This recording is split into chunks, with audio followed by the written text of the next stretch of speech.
Tema malam hari ini adalah layak kembali kepada Bapa. Ya.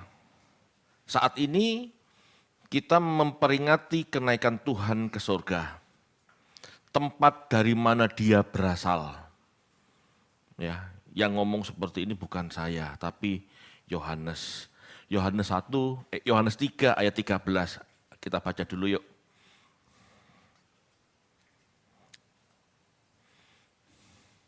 Yohanes 3 ayat 13.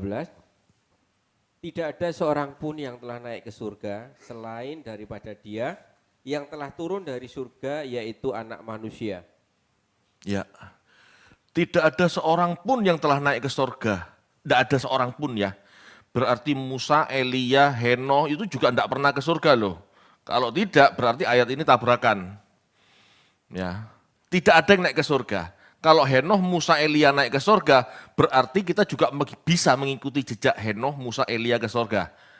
Sedangkan Alkitab mengatakan, Yesuslah jalan sampai kepada Bapa. Ya. Tidak ada seorang pun yang telah naik ke surga selain daripada Dia yang telah turun dari surga, yaitu Anak Manusia. Berarti Yohanes menyatakan Yesus, ya, Anak Manusia, Dia turun dari surga. Memang eksplisit Bapak Ibu, banyak orang tidak meyakini Yesus praeksisten, nggak ada masalah, ya. Tetapi yang pasti dengan memahami ajarannya dan teladannya, kita bisa sampai kepada Bapa. Karena Dia satu-satunya yang kembali kepada Bapa. Ya, Yesus satu-satunya yang kembali kepada Bapa. Yesus tahu jalannya. Ya, Yesus tahu jalannya dan Yesus menjanjikan. Kalau Yesus tidak pernah dari sorga, tidak pernah mengenal Bapa, Dia tidak tahu bagaimana jalan kembali kepada Bapa. Kalau Yesus tidak dari sorga, Dia tidak bisa menjelaskan kehendak Bapa supaya manusia bisa kembali ke sorga. Kalau Yesus bukan dari sorga dan bukan pemilik sorga, Dia tidak berhak menjanjikan sorga bagi murid-muridnya. Enggak berhak. Ya. Bapak Ibu, Yesus hadir, ya, Yesus hadir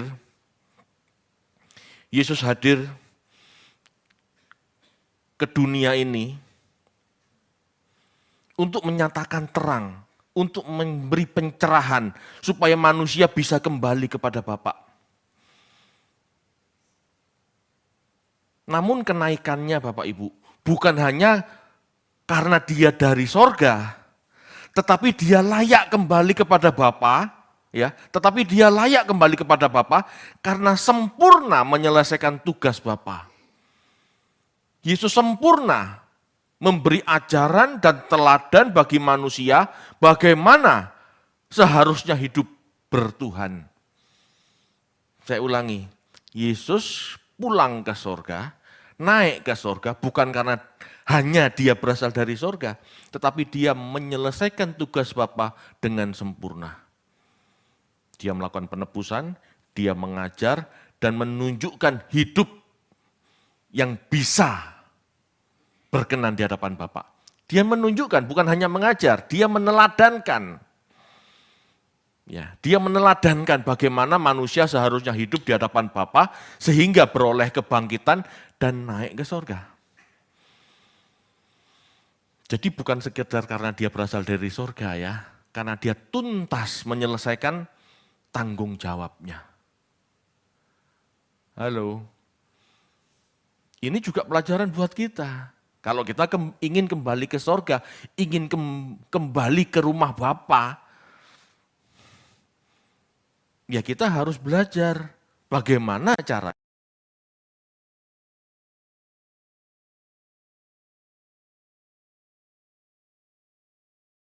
keagamaan yang kalau dulu keagamaan yang ribet, kalau sekarang standar hidup manusianya yang ribet.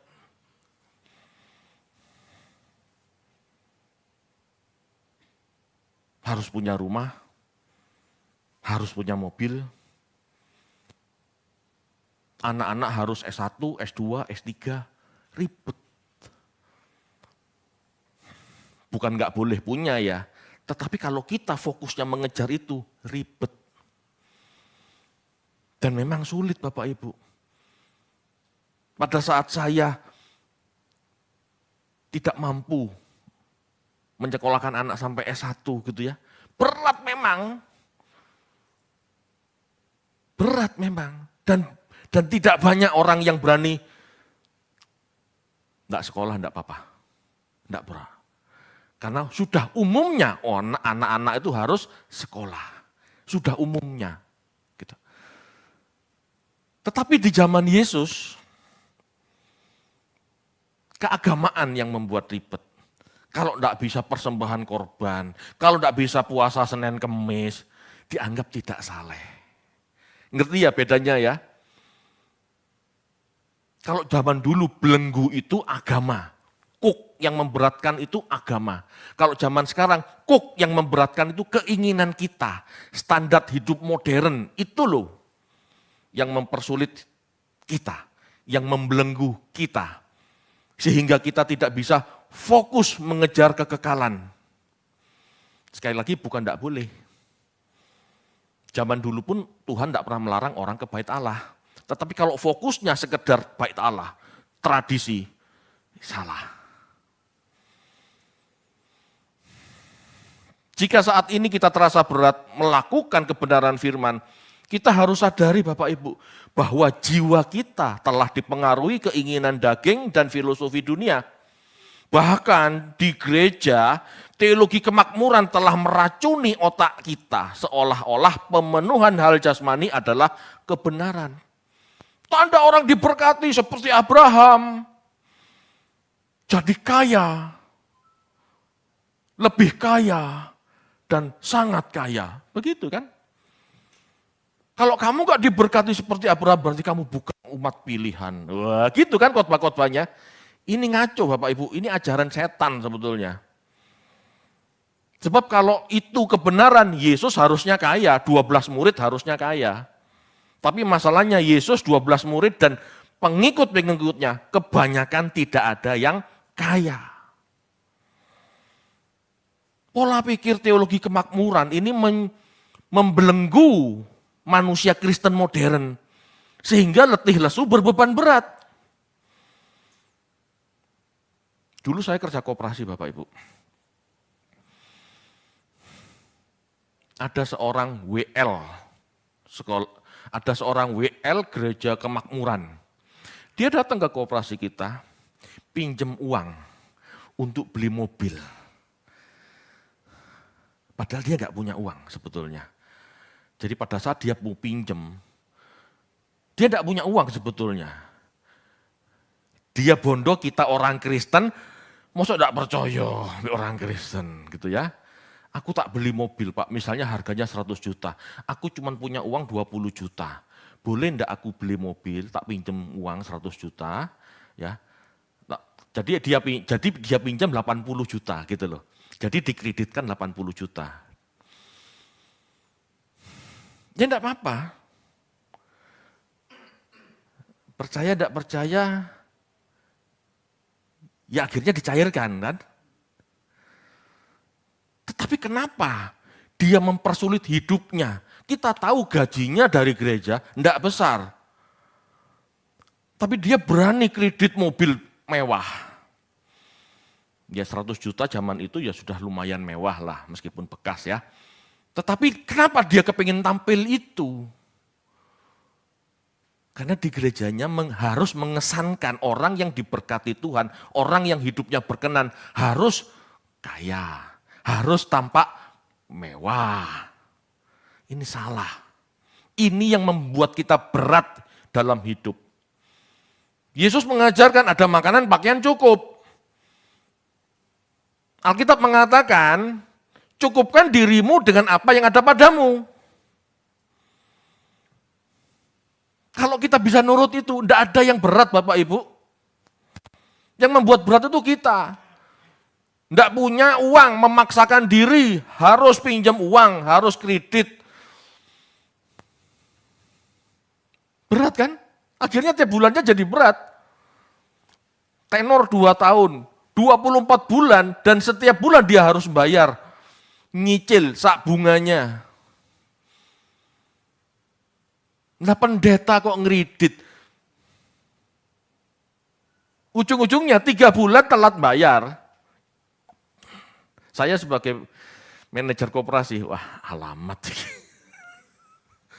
Dan benar Bapak Ibu, macet.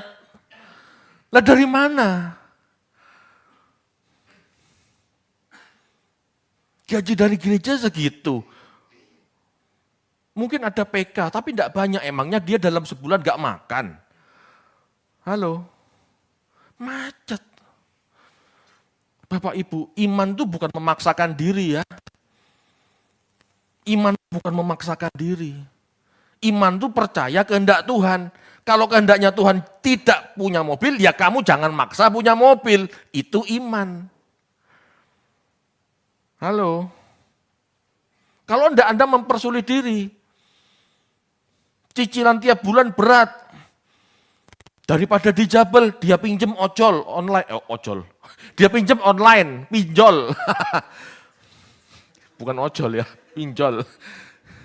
Dia pinjol. Bunganya tambah gede. Untuk membayar koperasi.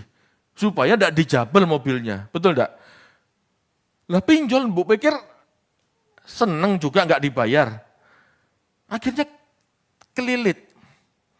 Dia harus bayar koperasi, juga dia harus bayar pinjol. Sak bunganya. Mules Bapak Ibu. Itu pendeta loh. Bapak Ibu, teologi kemakmuran malah, teologi kemakmuran itu malah menyuburkan filosofi dunia. Malah mendorong orang tidak hidup dalam secukupnya. Padahal padahal firman Tuhan katakan, cukupkan dirimu dengan apa yang ada padamu. Tetapi teologi kemakmuran, tidak seperti itu. Teologi kemakmuran malah membangkitkan orang hidup ribet, hidup dalam kuk untuk mengejar hal-hal materi. Itu yang membuat sulit. Bapak Ibu, kita harus siap. Ya, kalau mau mengikuti jejak Yesus, ya kita harus siap. Mengikuti firman-Nya, mengikuti ajarannya. Kita dituntut hidup sederhana. Tuhan, aku mau ikut Engkau. Yesus ngomong apa pada orang Yahudi itu? Kamu mau ikut aku? Aku tidak punya rumah. Serigala punya liang, burung punya sarang. Aku tidak punya rumah. Mau ikut aku? Harus siap sampai segitu. Bukan tidak boleh punya rumah ya. Punya rumah boleh.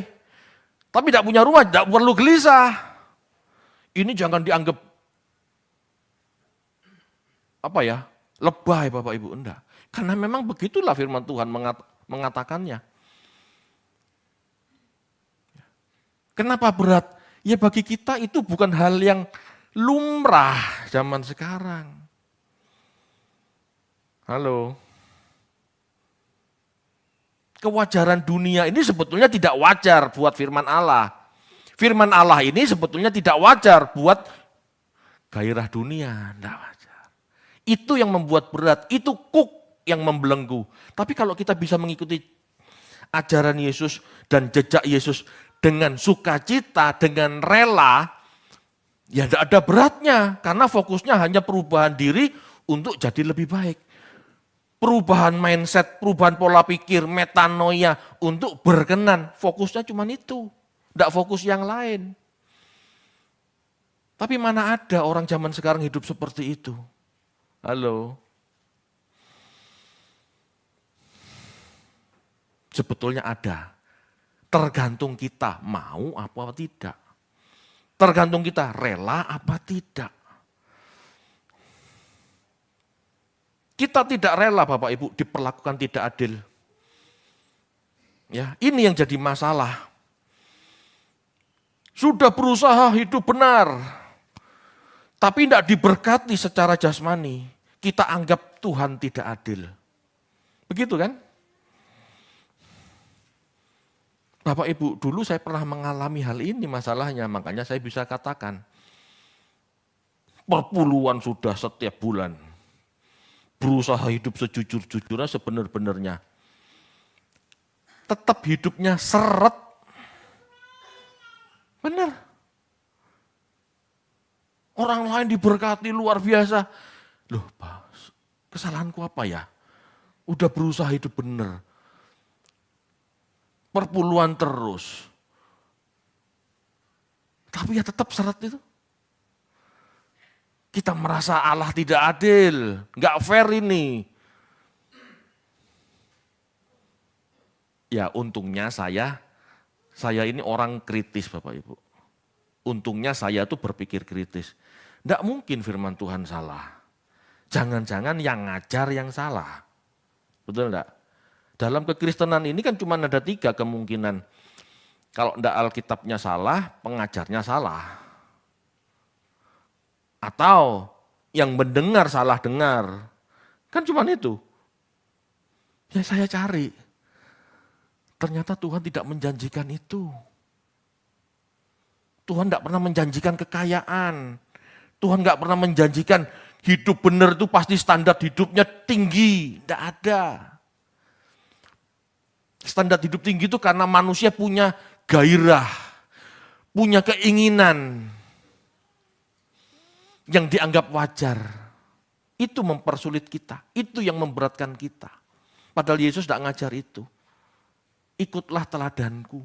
Teladan Yesus maksudnya, cukupkan diri dengan apa yang ada, hidupmu tenang, fokus, koram deo, fokus mencari apa yang menyenangkan Allah. Tidak berat kalau cuman fokusnya itu. Yang berat itu kan kamu ingin kudus tetapi juga kaya raya. Itu gak bisa. Itu sulit. Saya ngomong begini bukan gak boleh bekerja. Kerja saja tapi fokusnya tetap kekekalan. Perkara diberkati sedikit puji Tuhan, diberkati banyak puji Tuhan. Apa yang kita dapat itu bukan fokus kita. Fokus kita kekekalan. Itu bisa. Tapi kalau dua-dua gak bisa. Kalau fokusnya juga kepengen kaya, enggak bisa Bapak Ibu. Kita enggak akan pernah memikirkan apa yang bukan fokus kita kan. Kalau fokus kita memikirkan kekayaan, maka kita fokus bagaimana bekerja, memperoleh cuan sebesar-besarnya. Enggak mungkin memikirkan kekekalan. Itu penjara buat kita.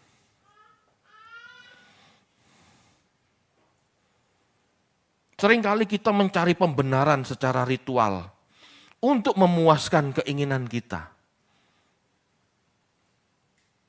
Ya, agar tampak saleh, agar tampak kekayaan kita adalah bukti Tuhan berkenan. Gitu ya, kita melakukan banyak ritual, padahal masih jahat.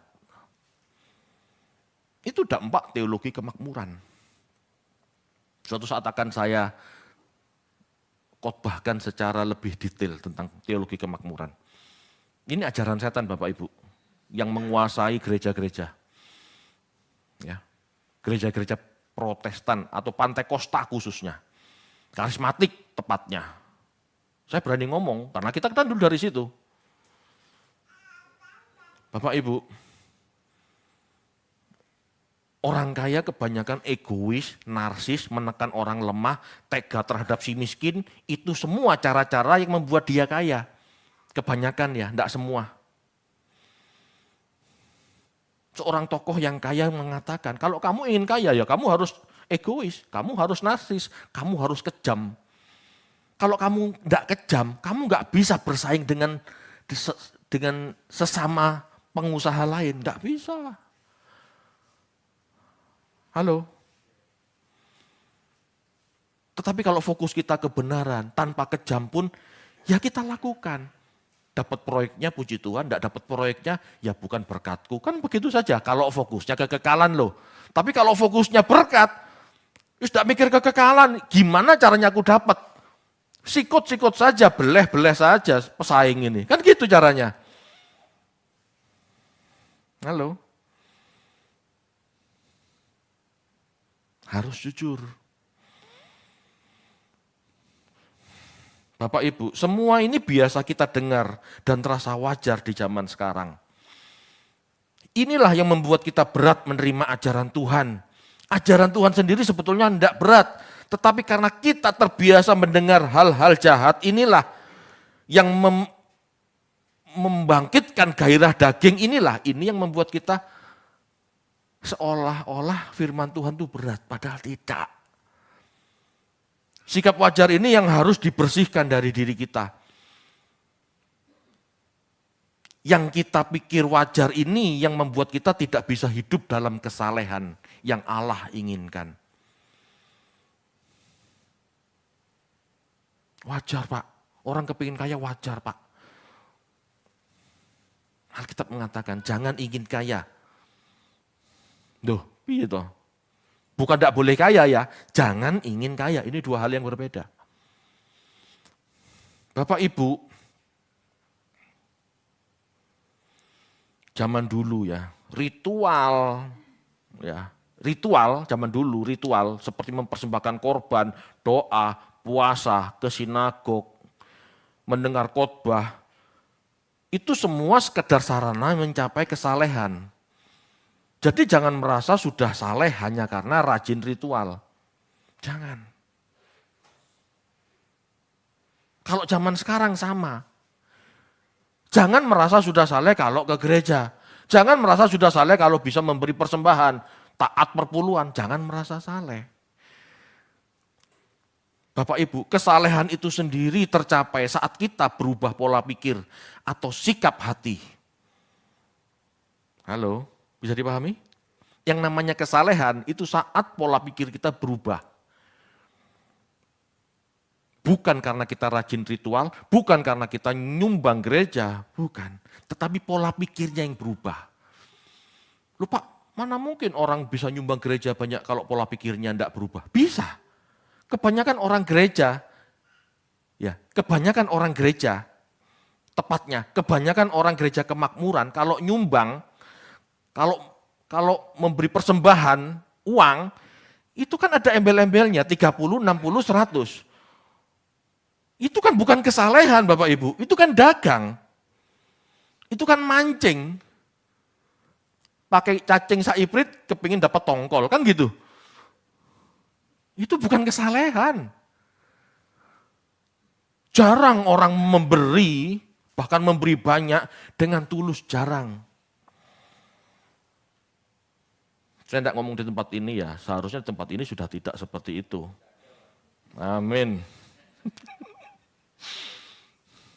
Tapi kalau masih iming-imingnya tingkap-tingkap laki terbuka, kembali 30-60, itu bukan kebenaran. Enggak ada tulus-tulusnya. Enggak ada saleh-salehnya Bapak Ibu. Oh dia loman loh tapi sama gereja. Iya loman kenapa? Loman karena iming-imingnya berkat melimpah. Coba tidak ada berkat melimpah. Mau ngasih? Kalau kamu sungguh-sungguh dalam Tuhan, kamu malah diproses. Mau ngasih? Hanya orang-orang yang memang mencari kebenaran yang berani memberi. Meskipun ada proses yang harus dialami. Kalau enggak, orang kepingin 30, 60, 100. Orang kalau masih memberi dengan iming-iming kembali 30, 60, 100, itu bukan orang saleh Bapak Ibu, itu orang dagang. Bukan orang saleh, saleh itu memberi tanpa berharap kembali. Bahkan kadang-kadang sampai kita harus habis-habisan. Seperti Yesus mengorbankan nyawa, Yesus tidak punya duit, yang dia berikan nyawanya. Itu ajarannya. Sudah kacau sekarang, dibelenggu sama teologi kemakmuran. Membuat manusia jadi materialis. Kesalehan itu sendiri Bapak Ibu tercapai saat kita berubah pola pikir, berubah sikap hati, menjadi lebih baik, menjadi lebih bermoral, menjadi lebih punya kasih. Bukan karena saat kita rajin ritual dan banyak memberi, tapi tidak moralnya jadi baik. Enggak. Kita baca yuk Amos. Amos 5 ayat 21 sampai 23.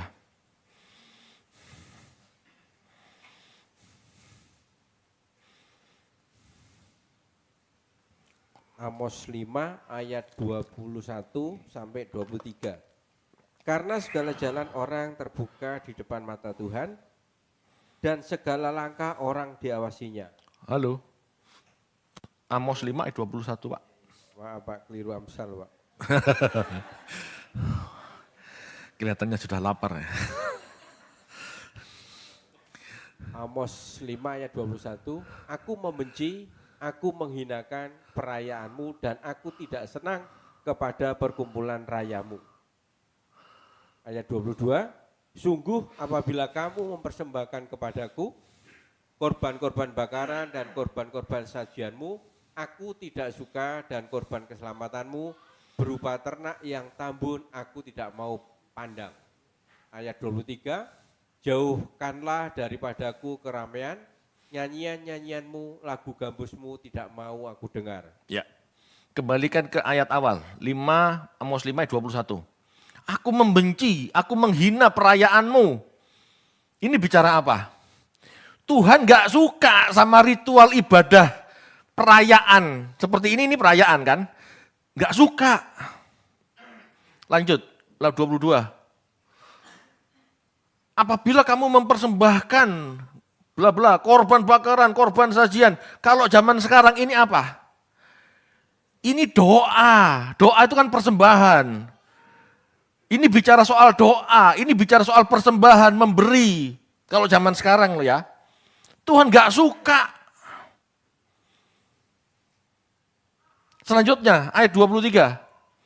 Jauhkan daripadaku, kunyaku besar, keramaian nyanyian-nyanyianmu, lagu gambusmu, aku tidak mau dengar. Kenapa Tuhan tidak suka puji-pujian? Ini kan bicara puji-pujian.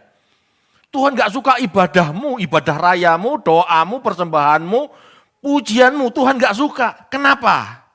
Kita baca sekarang.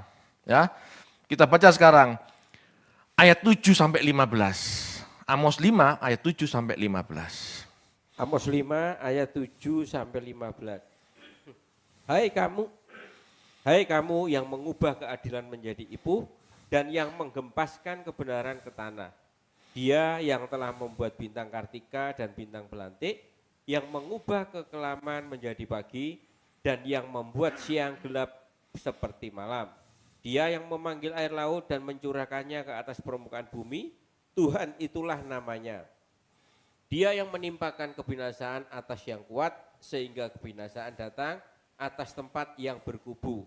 Mereka benci kepada yang membenci teguran di pintu gerbang, dan mereka keji kepada yang berkata dengan tulus ikhlas.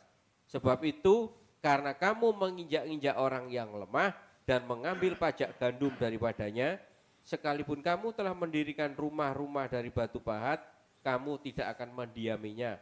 Sekalipun kamu telah membuat kebun anggur yang indah, kamu tidak akan minum anggurnya. Sebab aku tahu bahwa perbuatanmu yang jahat banyak dan dosamu berjumlah besar. Hai kamu yang menjadikan orang benar terjepit, yang menerima uang suap dan yang mengesampingkan orang miskin di pintu gerbang. Sebab itu orang yang berakal budi akan berdiam diri pada waktu itu, karena waktu itu adalah waktu yang jahat. Ayat 14, carilah yang baik dan jangan yang jahat supaya kamu hidup. Dengan demikian Tuhan Allah semesta alam akan menyertai kamu seperti yang kamu katakan.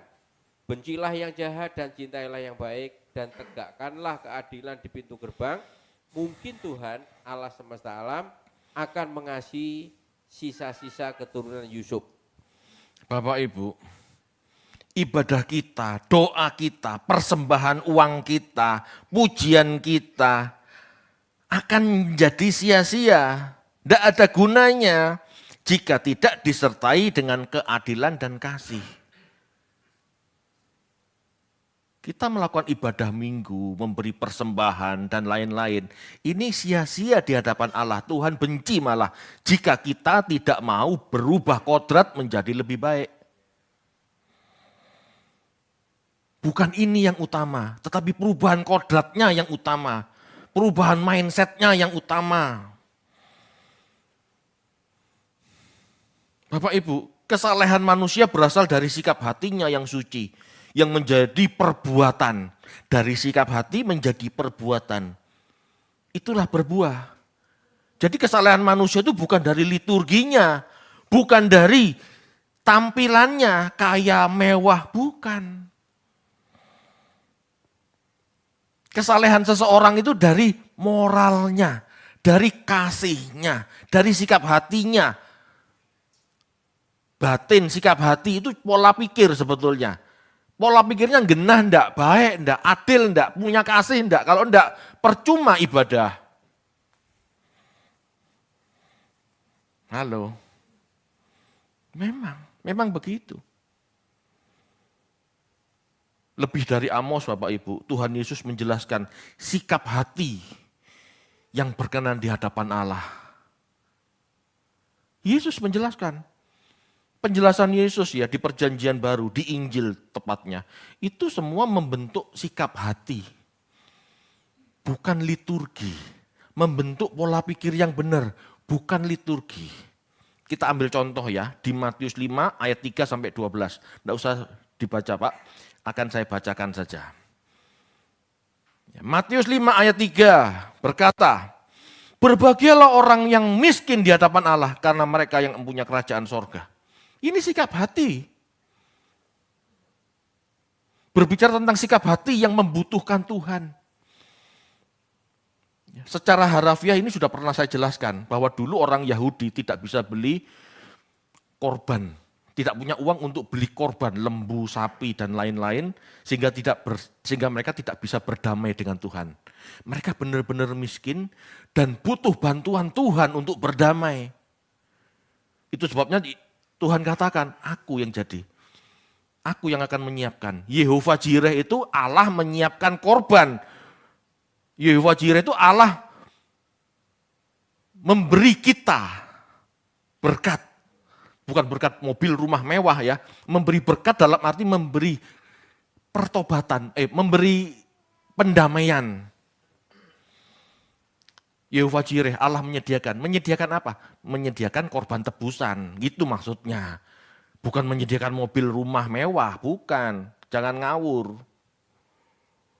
Ya. Di zaman kita bisa ditarik. Ini tentang sikap hati yang membutuhkan Tuhan. Mengerti bahwa kekuatan atau kekayaannya sendiri tidak mampu mendapatkan kerajaan Allah. Butuh Tuhan supaya kita sampai pada kerajaan Allah. Membutuhkan, sikap hati membutuhkan. Bukan sikap hati merasa sudah suci layak masuk surga. Membutuhkan. Hidup suci. Berusaha hidup saleh itu betul. Tetapi jangan merasa mampu bertemu Bapa tanpa Yesus. Salah. Itu bukan miskin di hadapan Allah. Itu sombong di hadapan Allah karena merasa suci sendiri. Berusaha hidup suci harus. Tetapi jangan pernah merasa kamu mampu bertemu Allah tanpa Yesus. Itu bukan miskin di hadapan Allah. Itu gaya tok di hadapan Allah. Halo, ini sikap hati loh Bapak Ibu. Pasal 5 ayat 4, berbahagialah orang yang berduka cita karena mereka akan dihibur. Berduka cita, ini sikap hati yang tidak dipuaskan oleh dunia ini. Orang kaya itu berbahagia, senang, happy. Orang miskin, dia berduka. Apapun posisi Anda, punya uang, tidak punya uang, milikilah sikap berduka. Jangan merasa senang dengan apa yang Anda miliki. Anda harus bahagia dengan Tuhan saja. Itu maksudnya. Pasal 5 ayat 5, berbahagialah yang lemah lembut karena mereka akan memiliki bumi. Berbicara tentang sikap hati yang rela diperlakukan tidak adil. Rela diperlakukan tidak semestinya.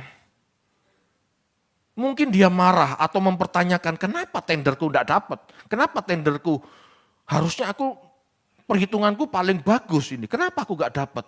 Oh, ternyata yang sana nyuap. Rela enggak kita? Bisa enggak kita adem? Atau kemeropok? Waduh, tahu ngene ya tak kei lebih gede. Halo. Rela enggak kita diperlakukan tidak adil oleh orang yang menyakiti kita, memukul kita dari belakang? Ini semua sikap hati. Berbagilah orang lapar dan haus akan kebenaran. Ini sikap hati Bapak Ibu, sikap hati yang selalu ingin tahu hal-hal yang benar. Bagaimana bertindak tepat dan benar, adil. Terus mau belajar. Tidak merasa sudah pinter, tidak merasa sudah bisa, tidak merasa cukup. Ini kan, halo. Kalau merasa cukup, tidak bisa diperbaiki. Kalau tidak bisa cukup, ya kalau orang merasa cukup, orang akan sampai sebatas itu saja. Kalau orang tidak merasa cukup, maka dia akan mencari lagi, mengerti lagi, belajar lagi, input lagi, sampai akhirnya dia naik level. Kalau merasa cukup, ya tidak mungkin naik level loh, dia sudah merasa cukup kok. Betul enggak?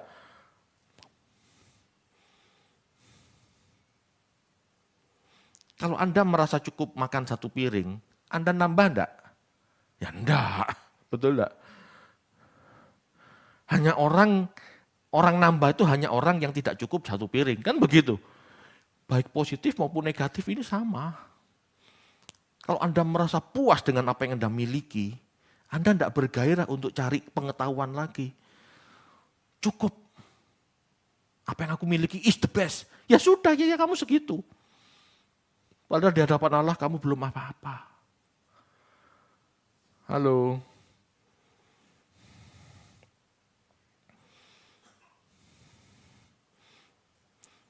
Berbahagialah orang yang murah hatinya karena mereka akan memperoleh kemurahan. Ini berbicara tentang sikap hati yang memiliki belas kasihan, punya empati. Loh, sikap hati. Metanoia ini loh. Dari dulu yang kejem, cuek, menjadi seseorang yang punya kasih, punya empati. Itu perubahan pikiran. Bukan sekedar bersedekah. Orang Yahudi itu bersedekah sudah tokcer. Tetapi mereka tidak punya empati. Mereka memberi hanya ingin kembali. Mereka memberi karena hanya ingin menyelesaikan hukum. Bahkan mereka memberi hanya karena ingin dapat kembalian. Bukan empati, bukan perubahan pola pikir. Yang Tuhan inginkan perubahan pola pikir.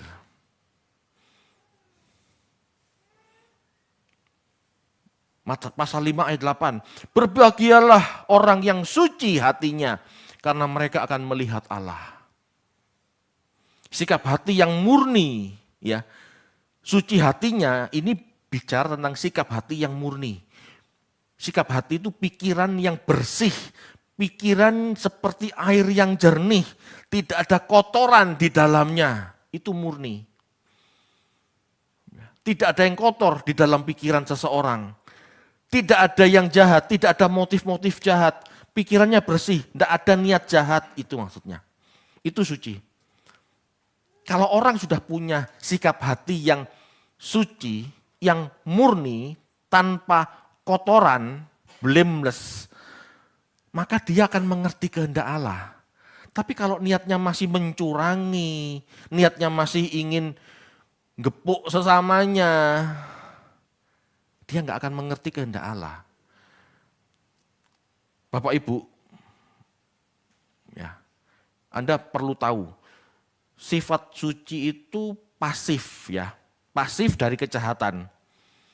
Tetapi belum tentu aktif dalam kebaikan.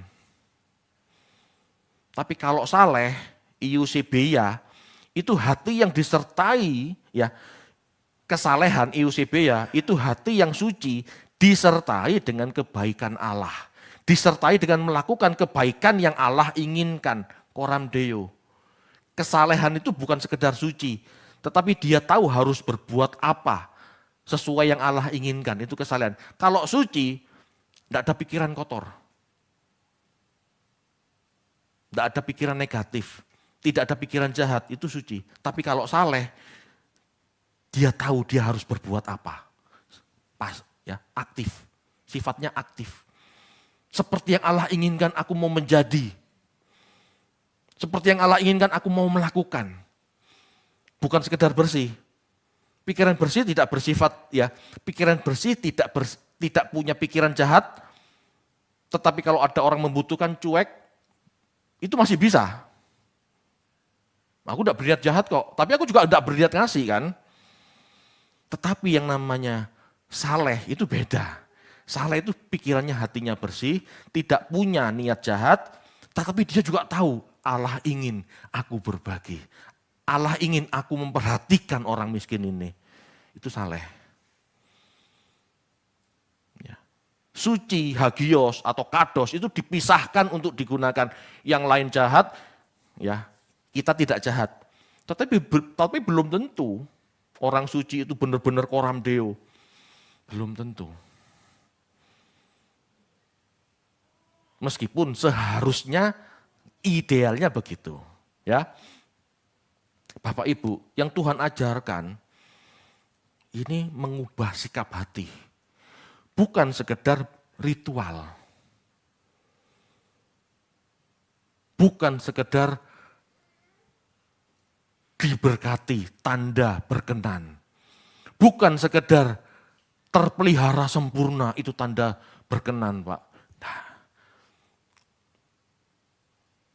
kalau melihat hidup Yesus, penuh aniaya, penuh kemiskinan. Apakah dia gak diberkati? Dia diberkati. Dia bangkit dan naik ke sorga. Itu bukti kesalehannya, itu bukti Allah menyertainya. Halo. Jadi yang membuat kita naik ke sorga Bapak Ibu, itu kesucian kesalehan kita. Yang membuat kita bangkit dan naik ke sorga, itu kita mengikuti jejak Yesus. Bukan mengikuti jejak nabi-nabi, termasuk nabi yang kaya raya. Kan orang senang mengidolakan Abraham kan. Wah, kaya, sungguh kaya dan teramat kaya. Orang Kristen senang membanggakan Salomo padahal hidupnya bejat. Kekayaan yang diperoleh Salomo itu sebetulnya bukan berkat Allah kalau lihat dari ceritanya. Dia majekin orang Israel dengan tinggi, tercekik. Orang Israel tercekik. Akhirnya setelah pemerintahan Salomo, Israel pecah 10 suku di utara dan 2 suku di bawah. Ini gara-gara Salomo loh Bapak Ibu. Yang mengumpulkan kekayaan dengan pajak yang tinggi. Tapi orang sekarang bangga sama Salomo. Yang dilihat Salomo bukan Yesus. Loh ini kan aneh. Kalau kita ingin ke sorga seperti Yesus naik ke sorga, ya kita harus ikuti jejak Yesusnya. Kita ikuti pola pikir Yesusnya. Bukan mengikuti pola pikir Salomo. Halo?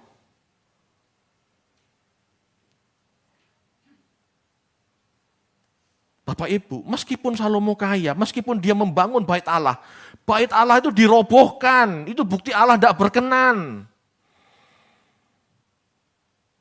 Yesus menyatakan, robohkan bait Allah ini, aku akan bangun 3 hari. Itu menyatakan dirinya bait Allah yang benar. Pola pikirnya benar, itu sebabnya dia dibangkitkan dan naik ke sorga. Amin. Kalau Anda ingin layak pulang ke sorga, ya ikuti jejak Yesus, bukan yang lain. Ikutin pola pikirnya, metanoia, perubahan pola pikir.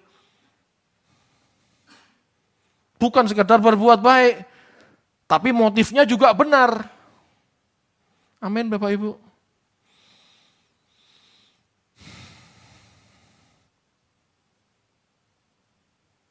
Jika kita ingin kembali kepada Bapa yang suci dan kudus, maka seperti Yesus kembali ke sorga ya. Jika kita ingin kembali kepada Bapa yang suci dan kudus, seperti Yesus kembali ke sorga dalam posisi suci dan kudus, saleh, seharusnya kita mengikuti ajarannya, bukan yang lain. Bukan Henoh, bukan mengikuti jejak Henoh, Musa atau Elia. Itu tidak naik ke sorga. Tadi saya sudah sampaikan, itu tidak naik ke sorga Bapak Ibu. Kalau Musa, Henokh, dan Elia naik ke sorga, kita bisa mengikuti jejak mereka juga. Tidak loh. Mereka diangkat oleh Allah itu dalam arti diselamatkan dari kejaran raja. Ya. Yesus satu-satunya yang turun dari surga dan naik ke surga. Kita ikuti jejaknya. Amin. Kita mengikuti ajarannya. Hidupnya telah menjadi teladan bagi kita. Hidupnya jadi berkat buat sesama. Itu yang harus kita ikuti. Yang naik ke surga ini cuma Yesus, yang lain gak naik. Dulu saya berpikir Henokh, Musa, Elia naik. Tidak ternyata. Kalau enggak, ayat ini tabrakan. Kalau Henokh, Musa, Elia naik ke sorga, berarti ya kita bisa mengikuti jejak Musa untuk naik ke sorga. Enggak ada. Halo? Yang menyatakan akulah jalan kebenaran dan hidup. Tidak seorang pun dapat mencapai Bapa tanpa melalui aku, Yesus. Amin Bapak Ibu. Guru kita, teladan kita, Tuhan kita Yesus, bukan yang lain. Yang lain manusia tidak bisa menyelamatkan. Yang menyelamatkan itu hanya Allah melalui anaknya Yesus. Amin.